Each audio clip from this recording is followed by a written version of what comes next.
Gallagher for setting proper tone and worldview for how to understand slavery in our own time.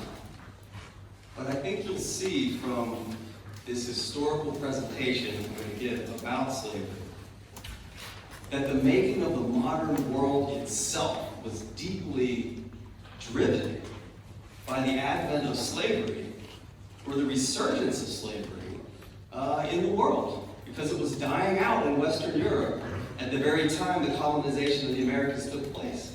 So in many ways, the idea of slavery after abolition throws our idea of progress in the modern moment into chaos, because slavery should not be part of a modern progressive society.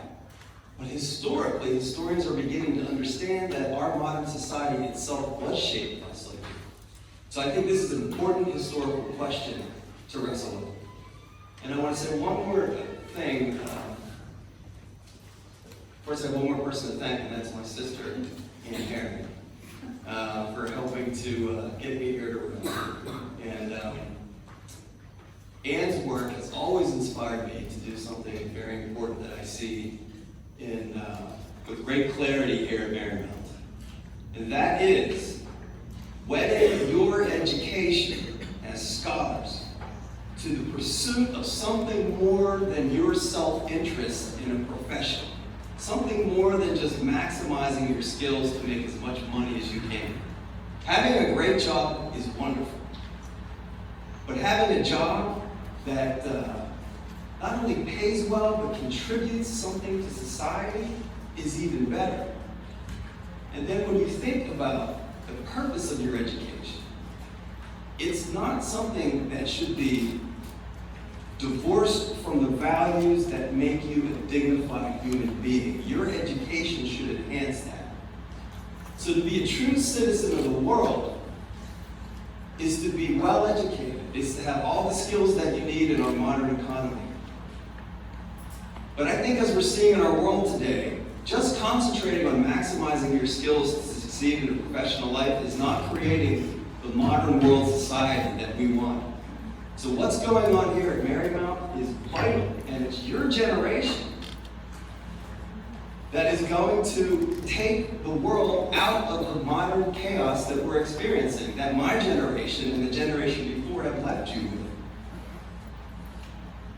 So this kind of program today is going to help you on that journey to see yourself as a citizen of the world, and in the old Roman idea of civitas, public spiritedness. What does your education mean? Not just as an individual, but as someone who's going to contribute to the betterment of humanity.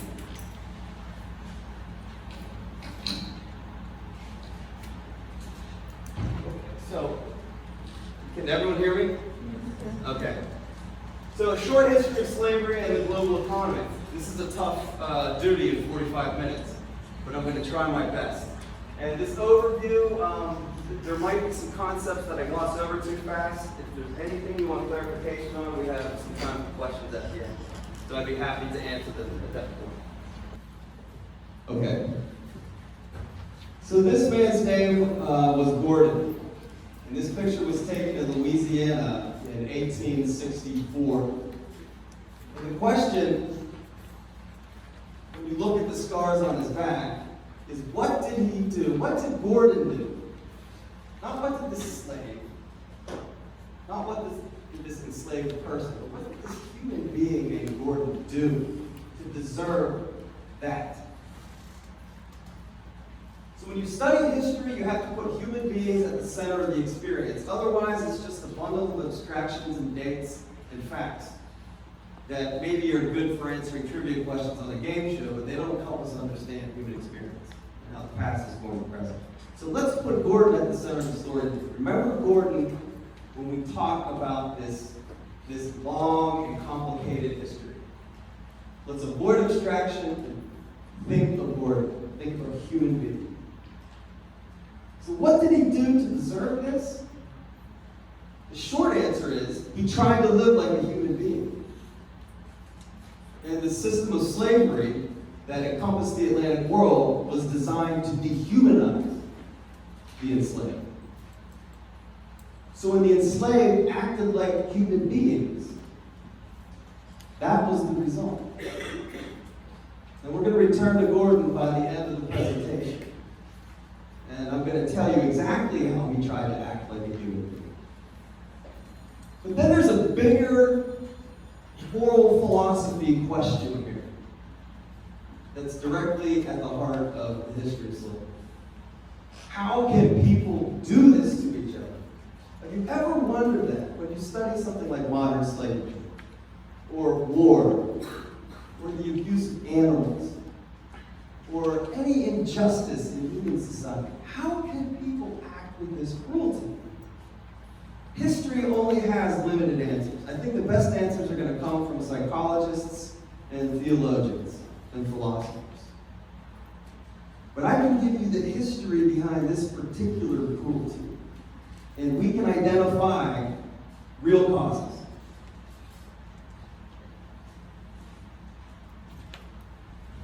So, Gordon, the brutality that happened to Gordon was motivated by greed. Slavery was an economic system. It was invented, well, it's always existed over time.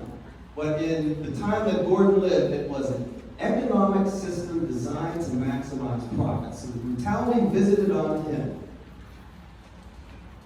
was done to make him work harder to profit his owner. Now, how is this justified? So how does a person who inflicted that cruelty on Gordon, who might be at home a good father and a good husband and an upstanding member of his community, how can he do that to another person? Well, to do that kind of damage to another person, you have to see them not as a person, but as a non-person. Dehumanizing the enslaved person was the key. For otherwise, it was the key for people who might otherwise appear to be normal, good people to do inhuman things to others. So dehumanization was part of the process. Also history, all the way back to Roman history. The United States was founded on the basis of the system of a republic that the Romans had developed. And in Roman society, slavery was an economic basis and it was widespread through their society. American slaveholders and their political supporters looked to ancient Rome and said, we have modeled our republic on this system. We take our system of popular sovereignty from the Roman ideal. And the Roman civilization only flourished because it was built on a basis of slavery. Citizens needed the time and the leisure to educate themselves and engage in the public sphere, and they couldn't do that if they were working all the time. So the idea was, the best civilizations in history have always relied on slavery. So slavery wasn't uncivilized, it was the basis of civilization. And then finally, slavery was protected in the U.S. Constitution in 3 places. One for the recapture of fugitive slaves, another to count the number of people in states to arrive at congressional representation. And in the South, where slaves outnumbered in some states free people 2-to-1, slave masters were worried that their power would be diminished in Congress. So instead of just counting free people in the census, they counted slaves too, but they only counted them as 3/5 of a person. So modern American democracy, represented in the U.S. Congress and the House of Representatives, was based on a white supremacist notion that the protection of property was paramount, and that property wasn't human beings.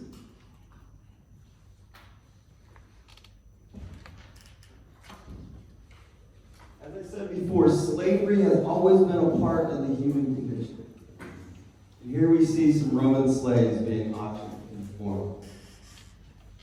So before we go any further, we've understood the suffering of slavery. We understand that racism was key to the dehumanization that made it possible. You see it existing in civilizations that call themselves free but base their civilization on slavery. But what is slavery? How is it defined? How do we give it some kind of definition? So the way I've defined it here is slavery is a condition where one person masters another through violence. Violence is at the heart of slavery. No one is going to work without compensation and live in degrading conditions without being forced to. So it's violence, but it's also the threat of violence. So it's violent, and it's violence, and it's terrorism. Slavery is systematic terrorism. It's economic terrorism. And that's not usually a word that we associate with slavery. Terrorism means something a lot different to us now. But historically speaking, terrorism was at the heart of all slave systems.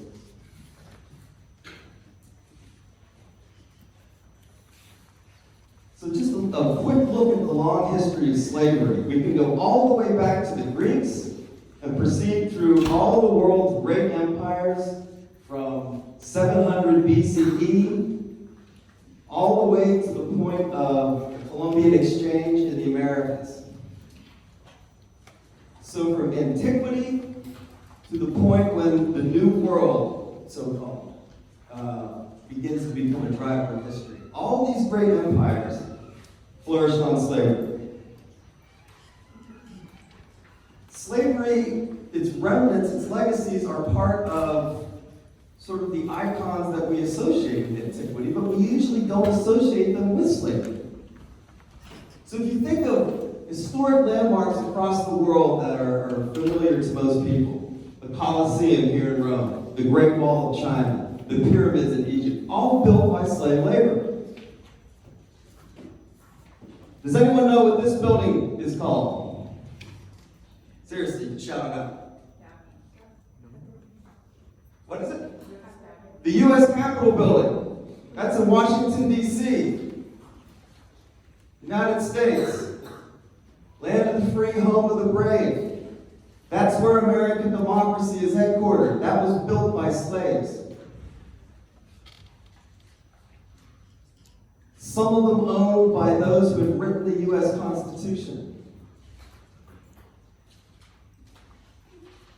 So this relationship between slavery and freedom is very important to understand.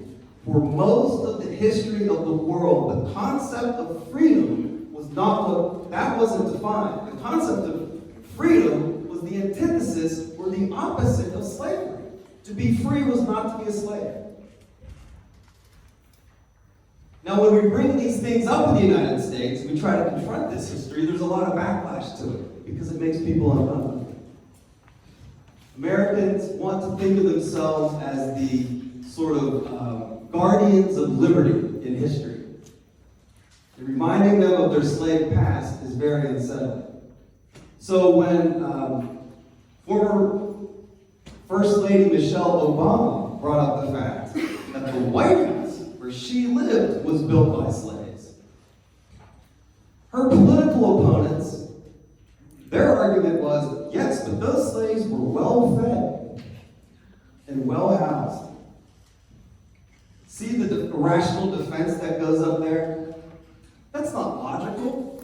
That's toddler logic. I'm going to try to defend the indefensible because I can't accept the truth. And that's what's tough about history.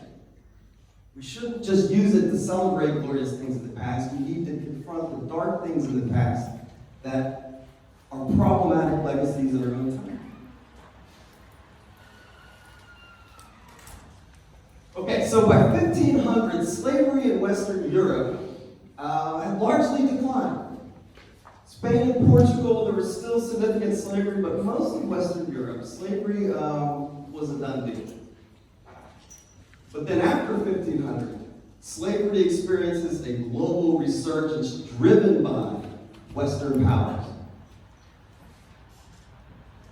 This man is he was a key figure in that resurgence of slavery in the world. Does anyone know who this is? Columbus. Yeah, it's Christopher Columbus. Very good. Where was Christopher Columbus born? Italy. Right? He's Italian. He's a Genoan, right? Okay. So let's get this picture right now. All of the European powers were in some way involved in this system of slavery that explodes again in the early modern period. Does anyone know who the person is in the middle frame? Vasco da Gama. Great guess. Great guess. But unfortunately wrong. It was Henry the Navigator. It's Prince Henry the Navigator. Excellent. Where was he from? Portugal. Okay, what was Henry the Navigator doing? He was exploring Africa. He was trying to conduct trade negotiations and create an African colony in the Kingdom of Congo. So we have, early on in the 16th century, links between the New World and Africa that are going to become vital in spreading slavery around the Atlantic world. This last image on the left, that's a city in the Kingdom of Congo called Luanga, and that will become one of the world's chief slave trading ports. So the colonization and imperial conquest of the New World, which really began in the 16th century, by the turn of the 18th century, looking at the map, you can see the Spanish, the Portuguese, French, British, and Dutch had all carved out their own imperial spheres of influence. And in each one, slavery became an economic foundation for imperial expansion. Now, in some places like New France, which is now Canada, it was not integral to the economy, although it existed. But in places like British Jamaica, where enslaved people outnumbered whites 33-1, it was the foundation.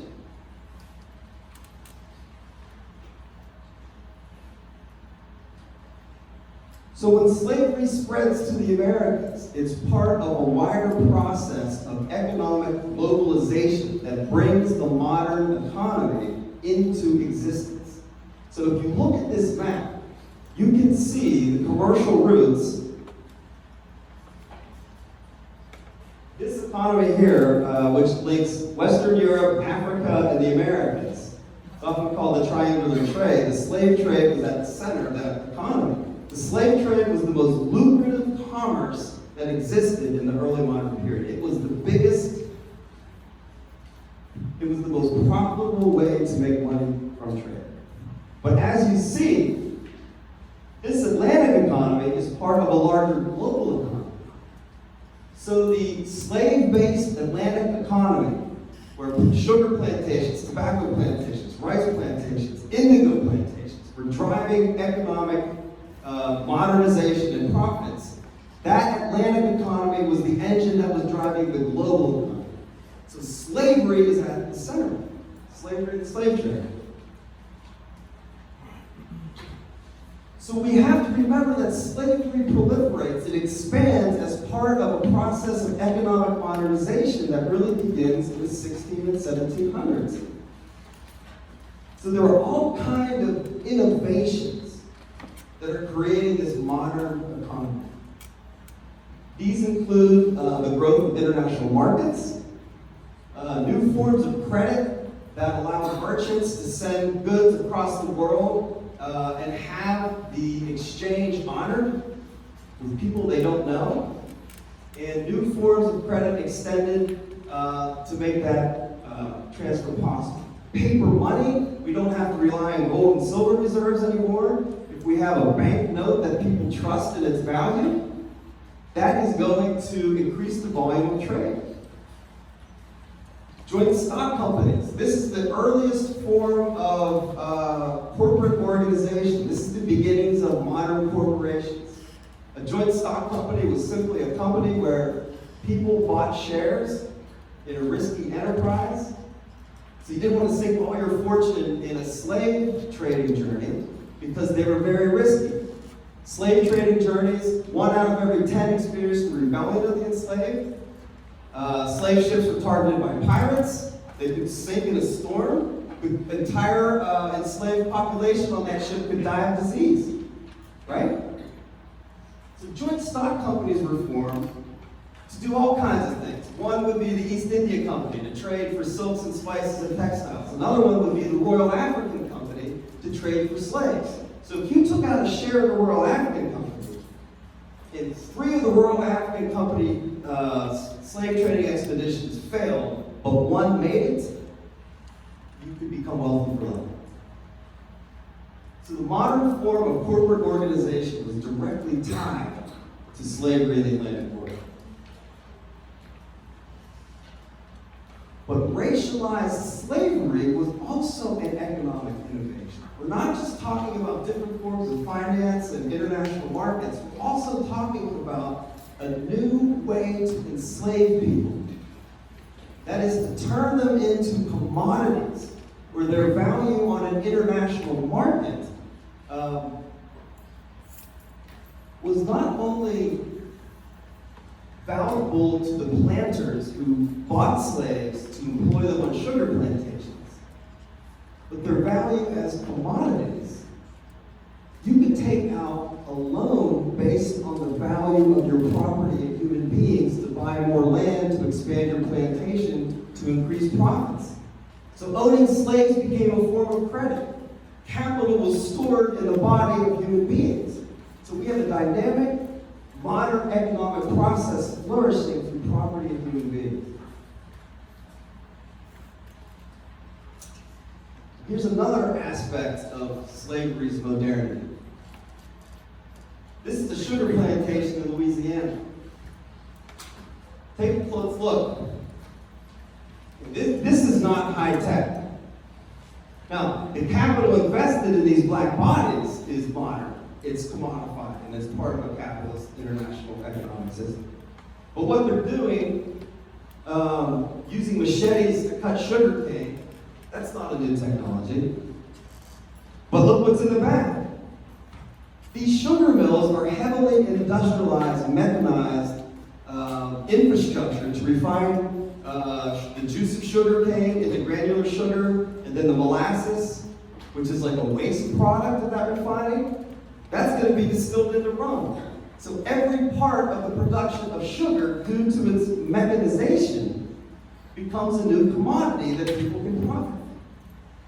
So here we have commercial agriculture, the slave labor cutting sugar cane. And then we have industrial mechanization operated by slaves, refining that product for export on a world market. Here's a cotton plantation in Mississippi. Again, this is not high tech. Enslaved people picking cotton out of cotton plants. But this is the factory on the cotton plantation.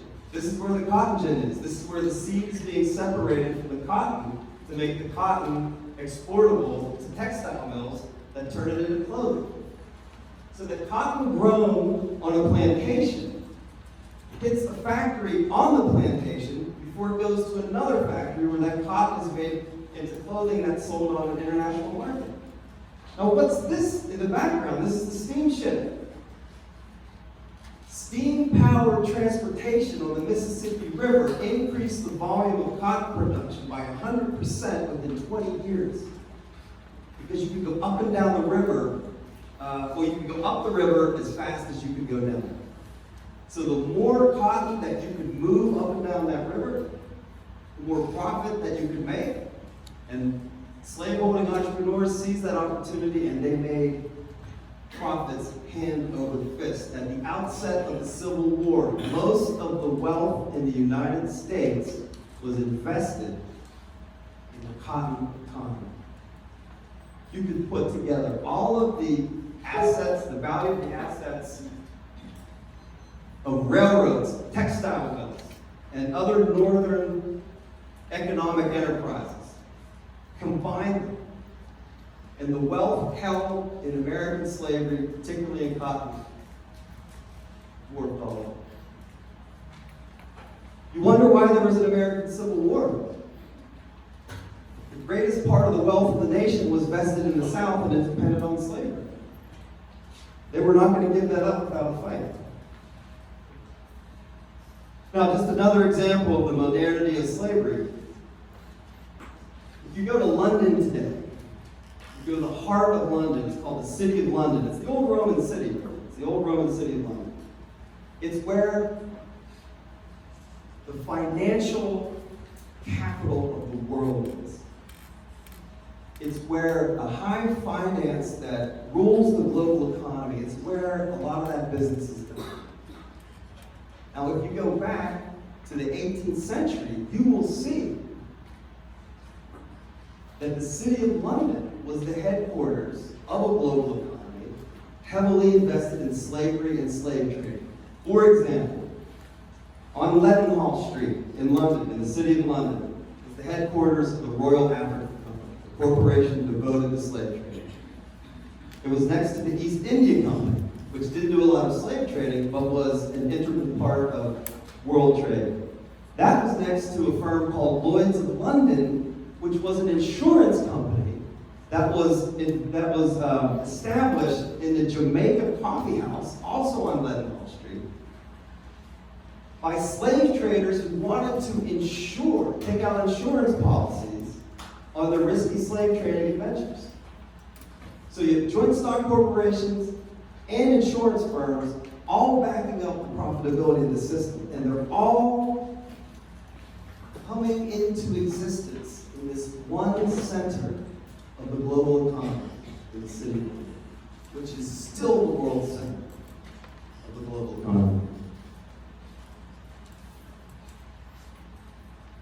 Now, here are some unsettling statistics. Between 1450 and 1900, across the Atlantic Ocean, almost 12 million captives from Africa are brought into slavery.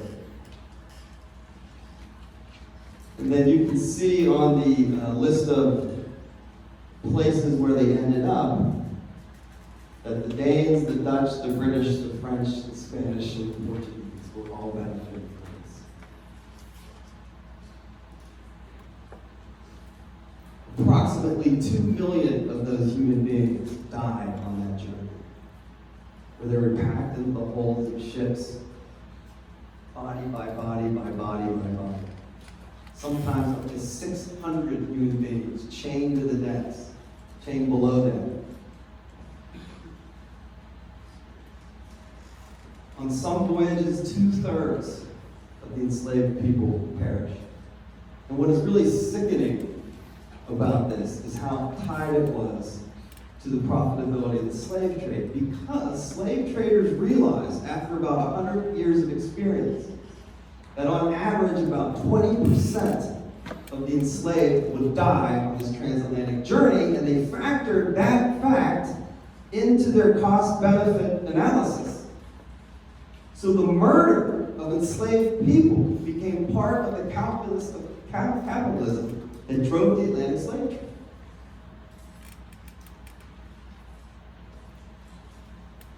All of this economic innovation did not happen on its own. It depended upon military might. If you look at most of the wars in the 17th and 18th century that are fought between European powers, dominating the slave trade, which was the key to international commerce, was a partial or principal reason for these wars.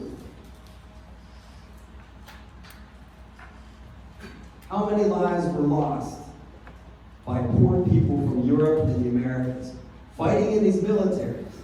Most of the time being forced to fight against their will, being conscripted to fight for a system that they would not benefit from, that was designed to prosper through slavery.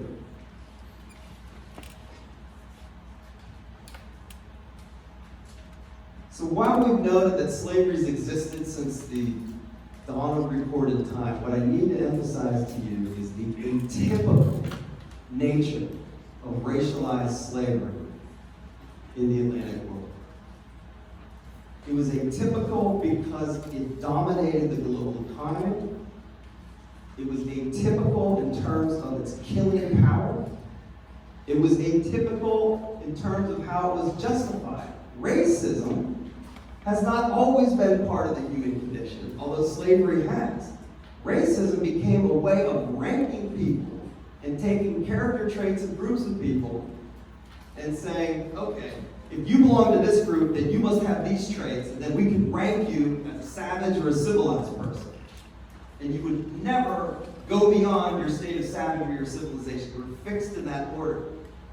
So sub-Saharan Africans in this new racial classification scheme were ranked at the bottom, which was part of the dehumanizing effect of racism. No system of slavery in world history was ever based on that kind of systematic dehumanization.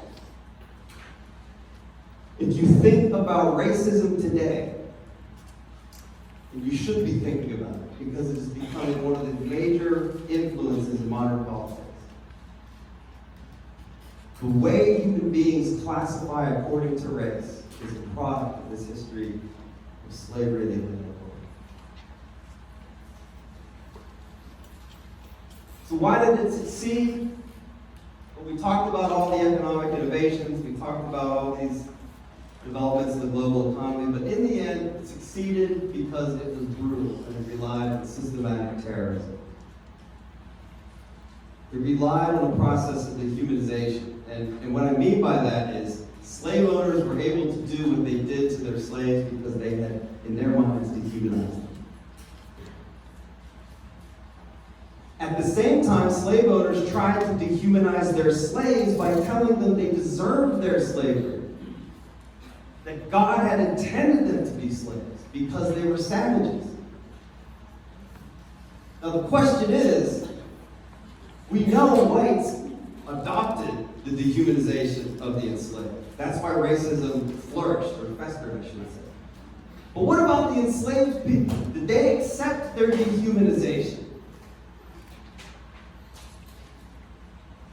Remember we began our story with Gordon? Okay, both of these pictures are of the same man. Gordon was whipped and had those scars because he tried to flee from slavery. When you flee from slavery, what you're really saying is, I wasn't made to be a slave. I'm a human being with dignity. But he was caught. And his master was beaten to death. And it took 3 months for Gordon's wounds to heal until he could stand up straight, walk and run again. And guess what he did? He ran away again. And where did he run to? He ran to the lines of the Union Army, the forces in the American Civil War that were fighting to reunite the country and by the end of the war to abolish slavery. So what does Gordon end up? During the Civil War, he ends up as a soldier in the Union Army fighting for the abolition of slavery. So what I want to end on is this note. That dehumanization worked in terms of the way white people thought about black people. But the dehumanization did not work from the perspective of Africans enslaved in the Americas. Every time a slave resisted their enslavement, the war against their dehumanization was being won.